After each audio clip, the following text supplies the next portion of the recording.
Bom dia, irmãos. Graça e a paz, tudo bem? Aleluia. Aumenta um pouquinho só o microfone aqui, por favor, Samuel. Aí, obrigado. Abra sua Bíblia comigo, lá no Evangelho de Marcos. Marcos, no capítulo 1. A gente vai ler do 16 até o 20, tá? Então deixa aberto aí. Marcos, capítulo 1. A partir do 16 ao 20, a gente vai fazer mais uma oração. Orar, interceder pelo nosso querido irmão Jorge, né? O pai da Letierre. Ele está internado, está na UPA. Clamar ao Senhor pela vida dele. Aí, se você lembrar de alguém aí que necessita de oração, a gente vai fazer essa oração nesse momento, tá? Então você ora por essa pessoa, intercede, clama ao Senhor Jesus pelos enfermos, pela tua casa, pela tua vida, pela tua família, amém? Então feche os seus olhos. Senhor, nós nos apresentamos mais uma vez ao Senhor, clamando a Ti pela Tua misericórdia e pela Tua graça, te pedindo, ó Deus, tem misericórdia da vida dos Teus servos. Livra-nos de todo mal, livra-nos daquilo que não provém do Senhor, Pai. Guarda as nossas vidas em nome do Senhor Jesus Cristo. Somos gratos, ó Deus, por mais uma manhã na Tua presença, por poder nos reunir e exaltar o Teu santo nome nesse lugar. Gratos porque o Teu Evangelho é ministrado e porque nos reunimos para exaltar o nome de Jesus. Muito obrigado, ó Deus, pelos dízimos, pelas ofertas, pela vida de cada um aqui nessa manhã, por aqueles que acompanham a gente pela live, que o Senhor continue abençoando os Teus servos. Intercedemos, ó Deus, pelo Senhor Jorge, pai da nossa irmã Letierre. Clamamos pela Tua misericórdia sobre a vida dele, pedindo ao Senhor que o cure, restaure a saúde dele, Senhor. Em nome de Jesus nós te pedimos, vem com a Tua cura sobre a vida do Teu servo, abençoa a Tua serva em nome do Senhor Jesus e restaura a saúde dele em nome do Senhor Jesus Cristo. Oramos também pelos nossos irmãos que estão enfermos. Apresentamos aqui cada vida, Senhor. Resgatamos na nossa memória aqui as pessoas que nós conhecemos, ó Pai, que necessitam da Tua cura. E pedimos a Ti, ó Deus, vem com a Tua cura sobre a vida dos nossos irmãos em Cristo. Restaura a saúde deles, ó Deus. Ergue eles mais uma vez, ó Pai. Que eles possam, em nome de Jesus, serem curados, para a glória do Teu santo nome. Abre o nosso entendimento para a Tua palavra. Nos dá discernimento, sabedoria. Para extrair aquilo, ó Deus, que o Senhor quer que a gente aprenda nessa manhã. Abra nossa mente. Que sejamos, ó Deus, homens e mulheres ensináveis por Ti. Moldados pelo Espírito Santo de Deus, cheios pela Tua presença, é o que nós te pedimos essa manhã.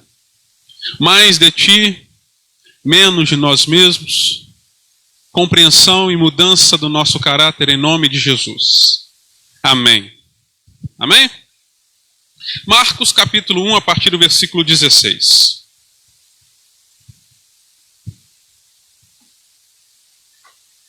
O texto diz assim: Enquanto andava à beira do mar da Galileia, Jesus viu Simão e seu irmão André. Jogavam redes ao mar, pois viviam da pesca. Jesus lhes disse: Venham, sigam-me, e eu farei de vocês pescadores de gente. No mesmo instante, deixaram as suas redes e o seguiram. Pouco mais adiante, Jesus viu Tiago e João, filhos de Zebedeu, consertando redes num barco. Chamou-os de imediato e eles também o seguiram, deixando seu pai, Zebedeu, no barco com os empregados. Amém? Os irmãos podem se sentar, fiquem à vontade.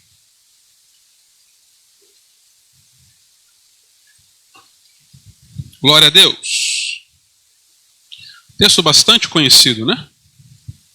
Bom, Jesus aqui está no início do seu ministério, a convocação dos primeiros discípulos. Jesus está estabelecendo entre os homens o reino de Deus. E aí o curioso é que 3 coisas aqui chamam a atenção da gente. Primeira coisa, Jesus está estabelecendo o reino de Deus e chama pessoas para cooperar com ele na sua obra. Aqui a gente vê Jesus começando um processo de recrutamento e seleção. Isso mesmo. Jesus está recrutando, selecionando homens para trabalhar com ele em favor do reino de Deus. E neste momento a gente consegue identificar 2 condições básicas. Primeira condição é a capacitação. Jesus chama pessoas para segui-lo. Ele convoca pessoas para serem seus discípulos. Em outras palavras, Jesus vai treinar, vai ensinar aqueles homens a serem pescadores de gentes, né? Pescadores de pessoas, de almas, de vidas. Se você ler a narrativa lá de Lucas, o Evangelho de Lucas no capítulo 5, Pedro vai se afastar de Jesus e dizer para Jesus, olha, se afasta de mim porque eu sou um homem pecador. Em outras palavras, o que Pedro está querendo dizer é que ele não tinha capacidade para cumprir, para fazer esse trabalho, que Jesus deveria procurar alguém mais capaz do que ele. Só que Jesus não desistiu de Pedro. A segunda condição é o salário que Jesus está propondo. O que Jesus estava oferecendo como salário, como pagamento para aqueles que o seguiriam, para aqueles que fariam a obra de Deus, não tem nada a ver com dinheiro. O pagamento não era monetário, não envolvia grana. Jesus não estava trocando o trabalho deles por ouro, por prata, por nenhum bem material. O salário que Jesus propunha para aqueles que seguiriam ele e fariam a obra de Deus era salvação, salvação da alma. O apóstolo Paulo vai dizer lá em Romanos que o dom gratuito de Deus é a vida, e a vida eterna em Cristo Jesus, porque o salário do pecado é a morte. O que Jesus oferece para aqueles que se dispõem a trabalhar com ele na obra, a trabalhar com ele no reino de Deus, é que ao invés da gente receber a morte como destino final, a gente recebe a vida eterna como recompensa. Segundo lugar, o que nos chama a atenção é que Jesus chama pessoas ocupadas para cooperar com ele no seu trabalho.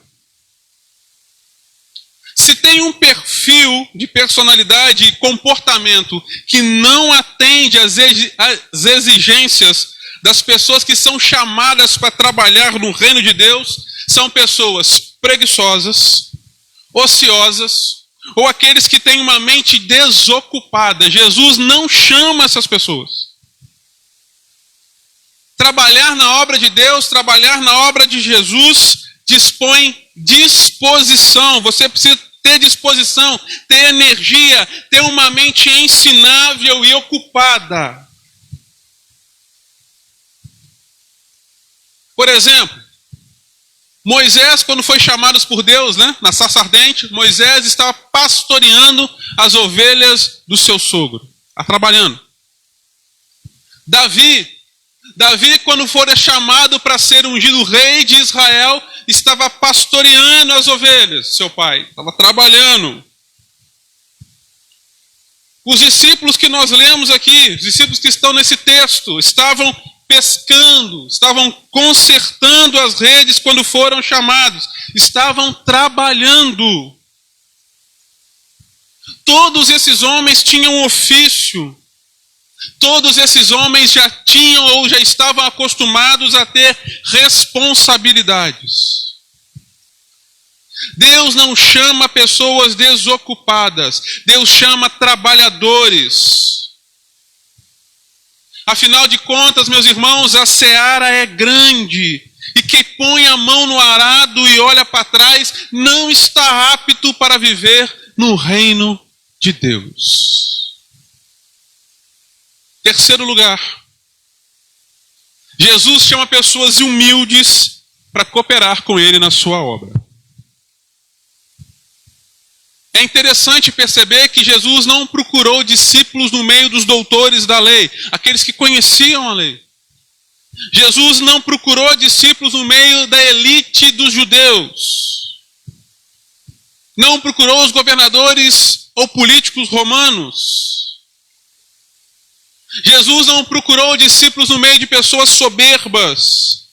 Pessoas que se consideravam os donos da verdade, pessoas que não eram capazes de admitir que precisavam ser aperfeiçoados.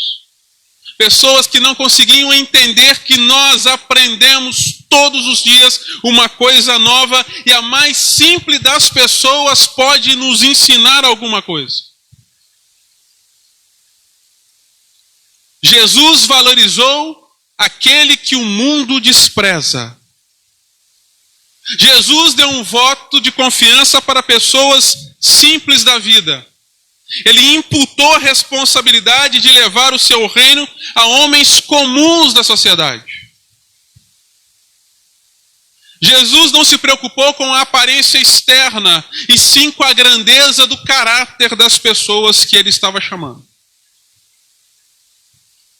Não é a mera aparência externa que define quem nós somos, e sim a ética, a moral que revela com simplicidade a beleza oculta na vida do homem de bem. O presidente americano Abraham Lincoln disse o seguinte: Deus deve amar as pessoas comuns, pois fez muitas delas. Jesus chamou homens semi-analfabetos e com estes homens revolucionou o mundo. Jesus não precisa de pessoas famosas, Jesus não precisa de estrelas, Jesus não precisa de homens poderosos.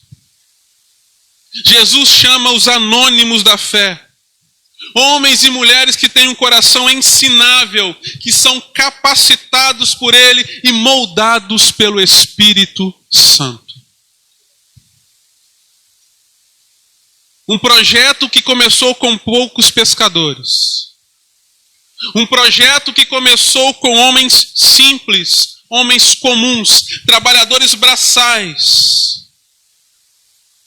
Um projeto que começou com pessoas que ninguém daria nada por elas, mas que se espalhou por todo o mundo e que marcou a história da humanidade.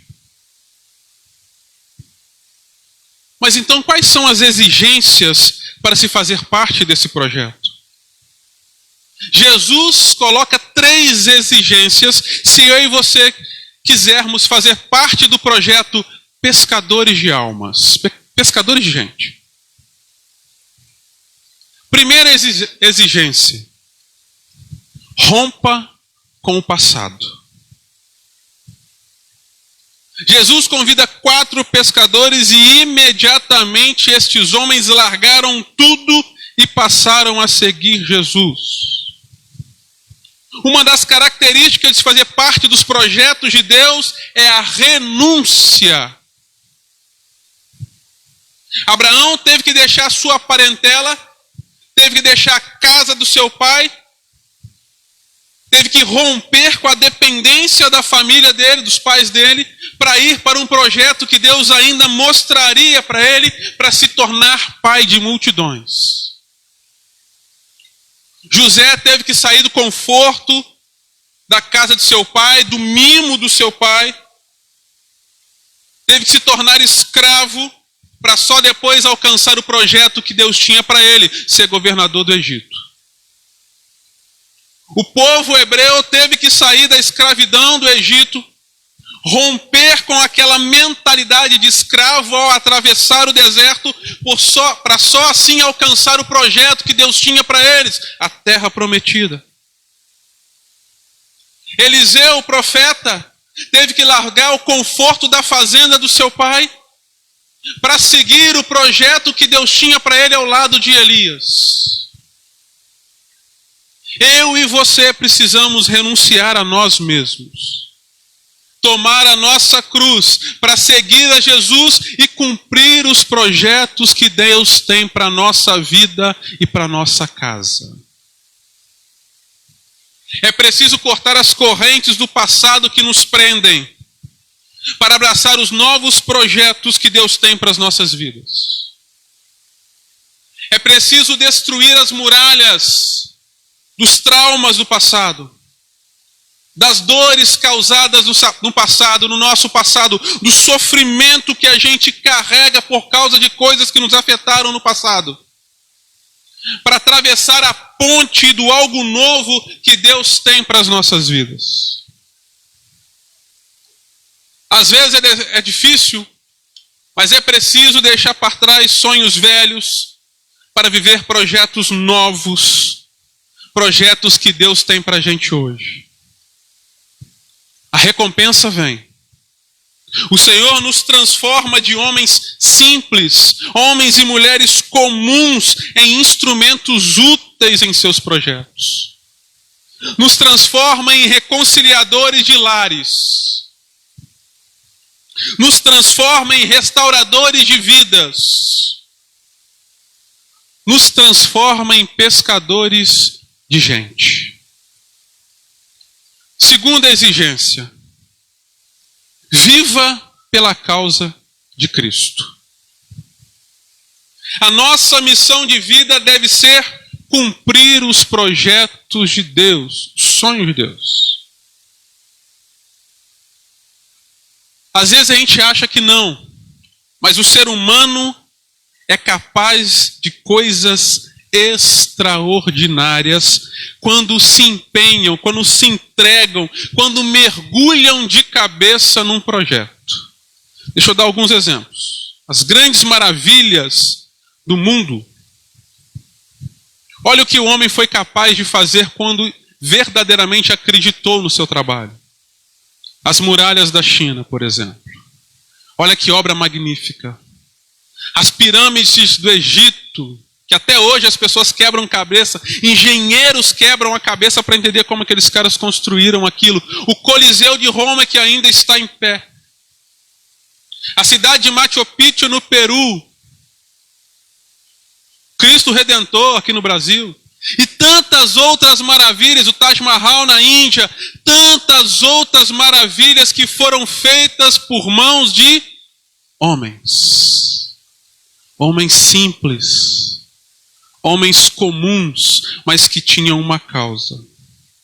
Construções maravilhosas que exigiram dedicação e empenho das pessoas que estavam envolvidas naqueles projetos. Agora, para mim, para você, para o cristão viver o reino de Deus, nós precisamos levantar essa bandeira. Bandeira. O reino de Deus deve ser a nossa maior causa, deve ser o nosso maior projeto de vida, deve ser o projeto mais valioso que nós temos. As coisas e projetos que o mundo oferece para a gente não deveriam nos interessar. Porque a nossa prioridade é cumprir com os projetos de Deus para a nossa vida, para a nossa casa. Os projetos que o mundo nos oferece, que tentam puxar a nossa família, não deveriam nos interessar. Porque não tem fundamento nos projetos que Deus tem para a família do cristão. O projeto divino para pescadores de homens consiste em chamar os pecadores ao arrependimento. Anunciar o evangelho de Cristo. Oferecer o perdão e o caminho da remissão para a alma perdida. Revelar e viver o amor divino no mundo. Apontar para Cristo, que é o único caminho da salvação. Esta causa deveria nos inspirar a ser pessoas melhores. Esta causa deveria ser o motivo pelo qual nós vivemos. Terceira exigência: não há espaço para desistência. Depois de entender e experimentar os projetos de Deus, não há mais volta. Os discípulos entenderam a causa de Cristo e isso mudou a vida deles. E isso mudou o mundo que a gente vive. Eles largaram as redes de pesca para abraçar as pessoas. Eles pararam de costurar as redes para costurar relacionamentos quebrados entre Deus, quebrados entre os homens. Eles deixaram de velejar em um barco em alto mar para agora navegar na imensidão do amor divino.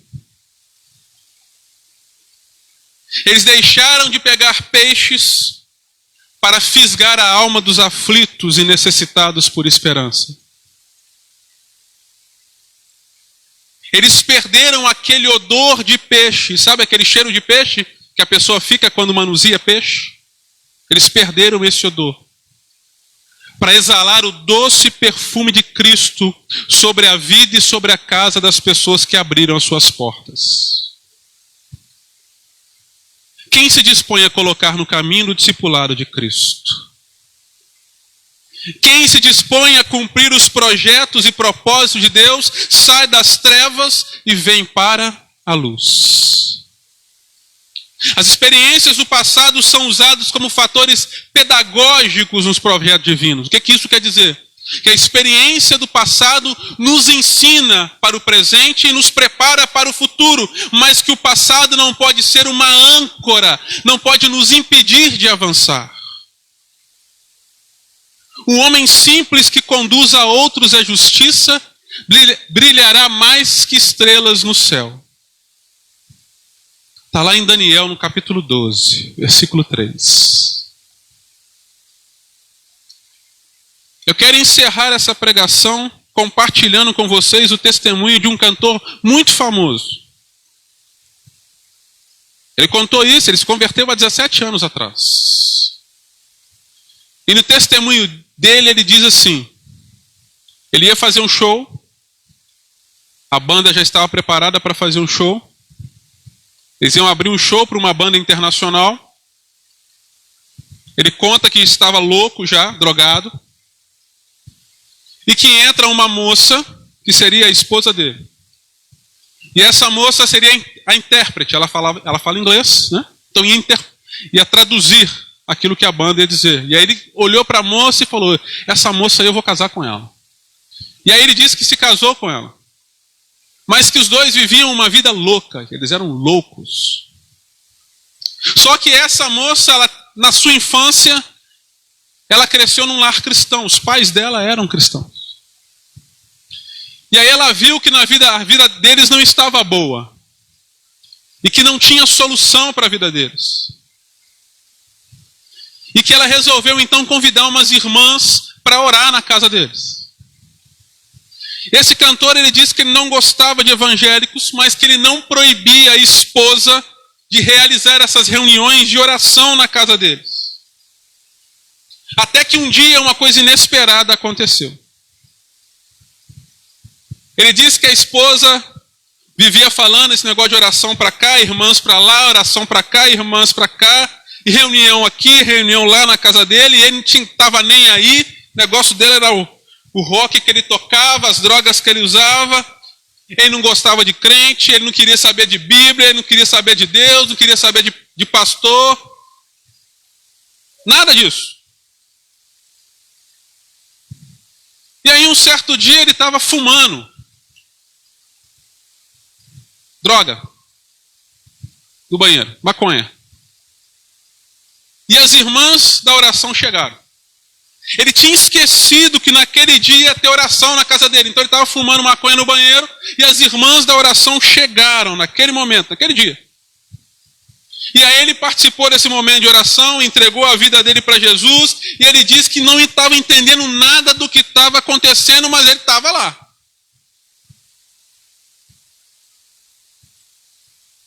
No testemunho dele, ele vai dizer assim que estava morrendo de medo daquelas mulheres. E participou de tudo. Na outra semana, as irmãs voltaram de novo para fazer aquelas orações para aquela família. E oravam por ele. E aí Deus usa uma daquelas irmãs para dar uma palavra profética para aquele cara, para esse cantor. Uma palavra de conhecimento.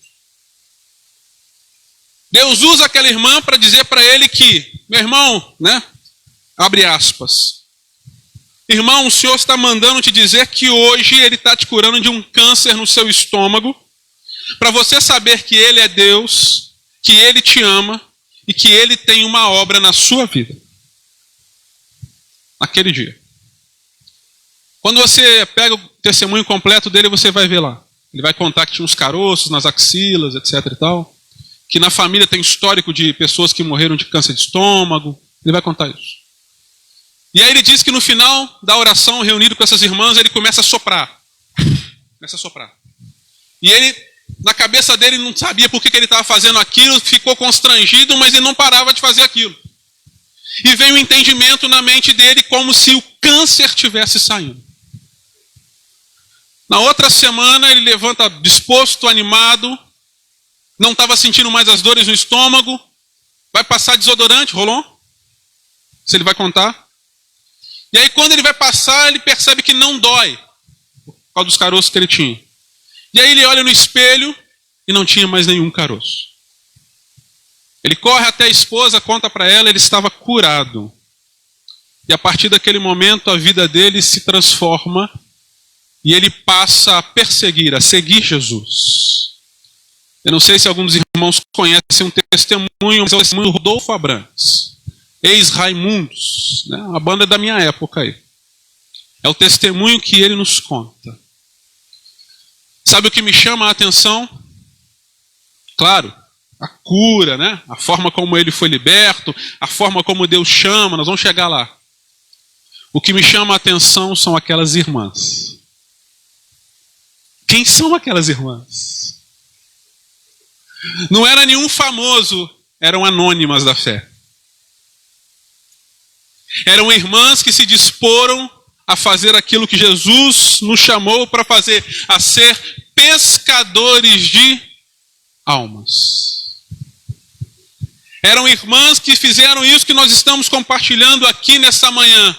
Abraçaram o projeto de Deus para a vida delas e se disporam a reunir-se ali e a orar por aquela família, independente de quem fossem aquelas pessoas.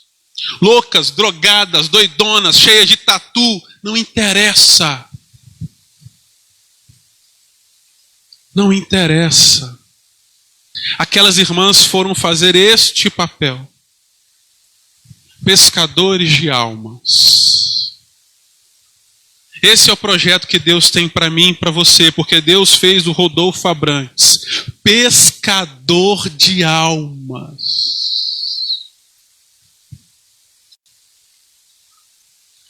Deus tem um projeto de vida para a sua vida. Deus tem um projeto de vida para a sua família.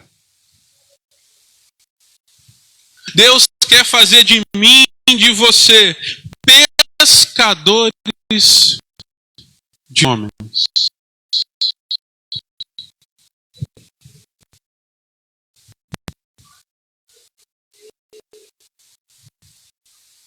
E ele diz para mim e para você o que ele disse.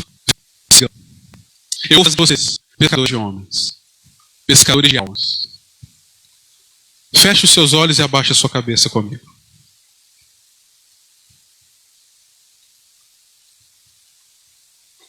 Nós vamos orar nesse sentido. Eu quero que você pense na sua vida, depois na sua casa, no seu lar. Eu quero que você reflita no chamado de Jesus para Pedro, André, os discípulos, Rodolfo, Abrantes, mas também para você, para a sua casa. Eu quero que você apresente para o Senhor, se assim for a sua vontade, é claro. Mas apresente para Deus as suas mãos. Apresente para Deus o seu lar, a sua casa, a sua família.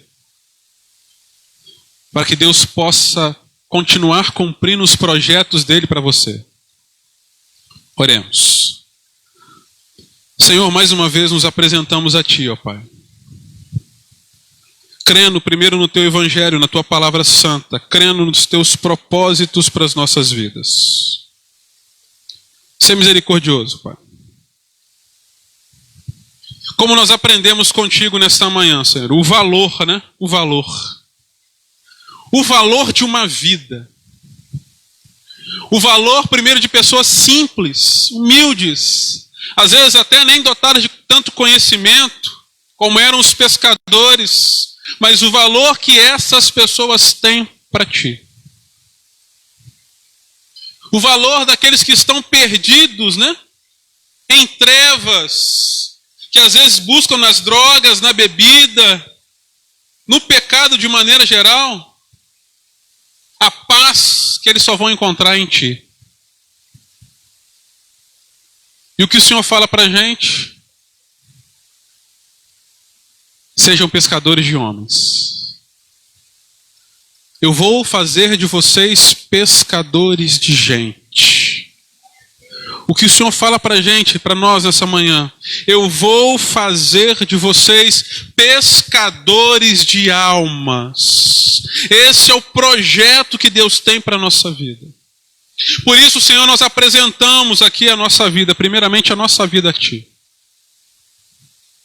Individualmente, cada um dentro das suas limitações e capacitações, apresentamos a Ti, ó Deus, as nossas mãos. Usa as nossas mãos. Apresentamos os nossos pés. Use os nossos pés.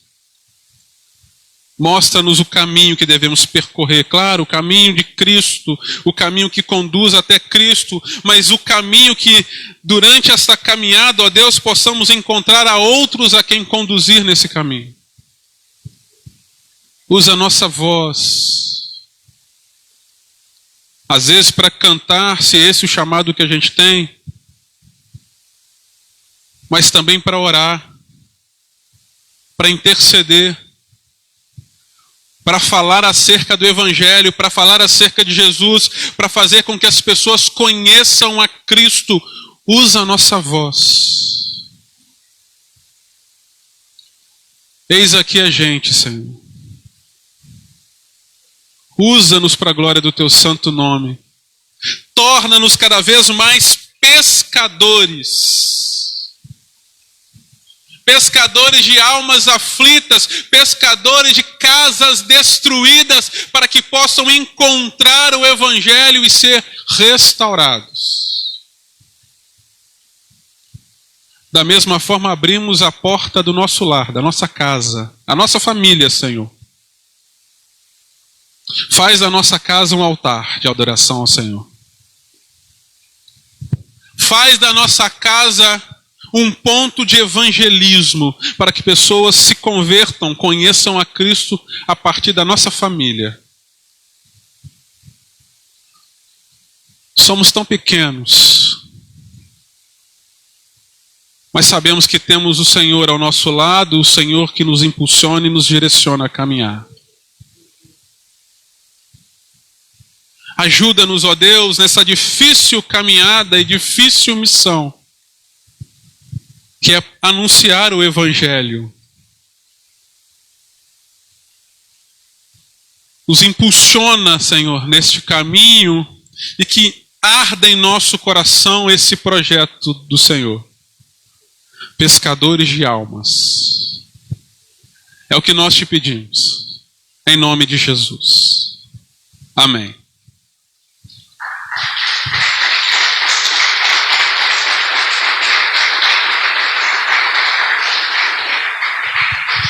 Glória a Deus, estamos chegando ao nosso final. Eu quero fazer um convite para os irmãos, vários convites hoje, né? Muitos convites. Primeiro convite, você que puder, por favor, traga uns alimentos para a gente montar a cesta básica, a gente socorre algumas famílias. Então você que puder, Deus colocar isso no seu coração, tragam os alimentos, continuem trazendo os alimentos. Cesta básica, alimentos não perecíveis. Amém? É de muita ajuda para as famílias que a gente socorre. Agora sim também um outro convite. No próximo final de semana, no dia 7, não é isso? Dia 7 de fevereiro, não é isso mesmo? É o aniversário da nossa comunidade. O aniversário é dia 2, vai cair dia de semana, mas nós vamos celebrar no domingo, no dia 7, amém? Então, dia 7, meus irmãos, 26 anos, Comunidade Cristã Novo Tempo. Vamos celebrar juntos? Vamos adorar juntos o Senhor nesse dia?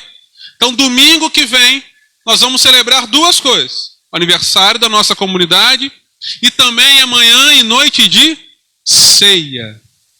Tudo junto. Glória a Deus. 26 anos de Comunidade Cristã Novo Tempo. Ceia do Senhor, domingo que vem, manhã e noite. Amém? Estejam conosco. Queremos agradecer aos visitantes por compartilharem dessa manhã de culto e adoração conosco. Sejam bem-vindos. Que o Senhor Jesus continue abençoando a vida de vocês. Amém? Deus abençoe vocês. Para a gente encerrar, quando vocês estiverem indo embora, lá no fundo tem um projeto de vida que a gente está compartilhando, né? Para esse ano. Você que ainda não pegou, é uma folha. Nessa folha tem um projeto de vida que você vai colocar, que são objetivos que você quer cumprir para esse ano. E aí eu vou dar um recadinho que eu sempre dou. Né? Duas coisas. Você vai colocar ali, né, o projeto. Você vai orar a Deus para Deus te abençoar naquele projeto, para que seja feita a vontade do Senhor. Amém? Segunda coisa. Você vai trabalhar para que aquilo se cumpra. Tá bom? Do outro lado da folha tem um plano de leitura bíblica anual. Então, na hora que você estiver indo embora, você que ainda não pegou, a Sheila vai distribuir lá atrás. Amém? Coloque-se de pé, por favor.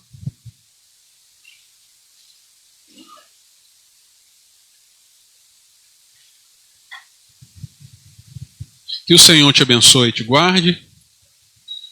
Que o Senhor faça resplandecer o seu rosto sobre ti. Que Ele tenha misericórdia de ti. Que o Senhor sobre ti levante o seu rosto e que Ele te dê a paz. Tenha um domingo abençoado e uma semana produtiva. Em nome de Jesus. Deus abençoe vocês. Amém.